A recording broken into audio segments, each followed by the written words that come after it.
వేలంలో విక్రయించిన ధాన్యం దానికి సంబంధించిన నగదు వసూలపై తెలంగాణ ప్రభుత్వం దృష్టి సారించింది.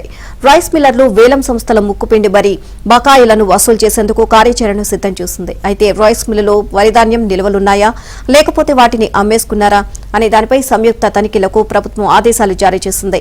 ఈ మేరకు తెలంగాణ పౌర సరఫరాల సంస్థ మేనేజింగ్ డైరెక్టర్ డిఎస్ చౌహాన్ ఉత్తర్వులు జారీ చేశారు. దీంతో రాష్ట్ర వ్యాప్తంగా 9 ఉమ్మడి జిల్లాలోని 395 రైస్ మిల్లుల్లో ఆయా జిల్లాల పౌర సరఫరాల అధికారులు, డిఎంలు, రైస్ మిల్లర్లు, వేలం సంస్థల ప్రతినిధులతో ప్రత్యేక బృందాలు ఏర్పాటయ్యాయి. ఇక ఈ బృందాలు క్షేత్రస్థాయిలో తనిఖీలకు సిద్దమయ్యాయి.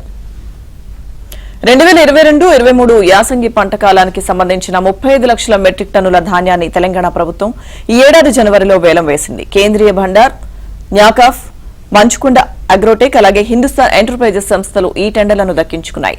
సగటున క్వింటాకు 2000 చొప్పున ధర ఖరారైంది. వేలం సంస్థలు తొలుత రాష్ట్ర పౌర సరఫరాల సంస్థకు డబ్బులు చెల్లించి విడుదల ఉత్తర్వులు తీసుకువెళ్లి మిల్లు యజమానులకు చూపించి ధాన్యం తీసుకువెళ్లాలని నిబంధన పెట్టారు. 90 రోజుల్లో ఈ ప్రక్రియ పూర్తి చేయాలని గడువు విధించారు.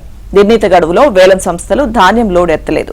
ఇక కొన్ని రైస్ మిల్లుల్లో ధాన్యం ఉండడం, మరికొన్ని మిల్లుల్లో లేకపోవడంతో వేలం సంస్థలకు రైస్ మిల్లర్లకు మధ్య ఘర్షణాత్మక వాతావరణం ఏర్పడింది. వేలం ధర ప్రకారం క్వింటాలకు 2000 చెల్లిస్తామని రైస్ మిల్లర్లు, 200 కమిషన్ కలిపి 2200 చొప్పున చెల్లించాలని వేలం సంస్థలు పట్టుబట్టడంతో సమస్య కొలిక్కి రావడం లేదు.